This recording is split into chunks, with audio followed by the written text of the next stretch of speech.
Come to the table, enter His presence, feast with thanksgiving and celebrate His love. Come to the table, enter His presence, feast with thanksgiving and celebrate His love. Sa ngalan ng Ama, ng Anak at ng Espiritu Santo, Amen. sumainyo ang Panginoon. At sumaiyo rin. Mga kapatid, tayo muling nagtitipon sa banal na misa para magpuri at magpasalamat sa Diyos. Nawawalan ka na ba ng gana sa iyong buhay? O baka nasisiraan ka ng loob magpatuloy sa mabuti na dapat mong gawin? Mga kapatid, hindi natin kayang iligtas ang ating sarili. Dahil tayo ay mga taong makasalanan, tayo ay mga taong mahina, tayo ay marupok. Pero meron tayong isang mapagmahal na Diyos. Siya talaga ang mabuting Samaritano.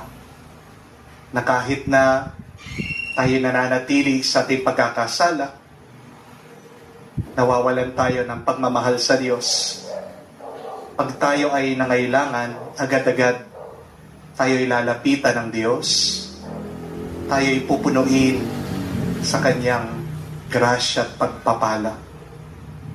Itong ating pasalamatan, itong utang na loob natin sa Diyos.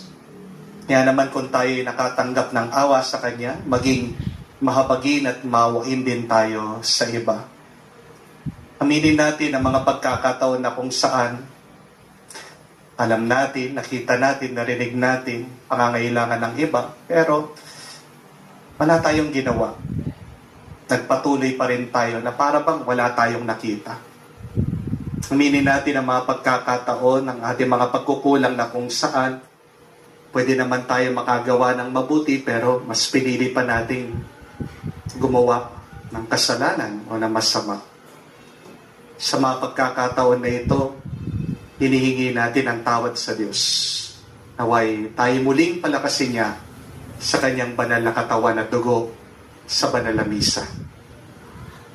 Inaamin ko Sa makapangyarihang Diyos at sa inyo mga kapatid, na lubha akong nagkasala sa isip, sa salita, sa gawa, at sa aking pagkukulang.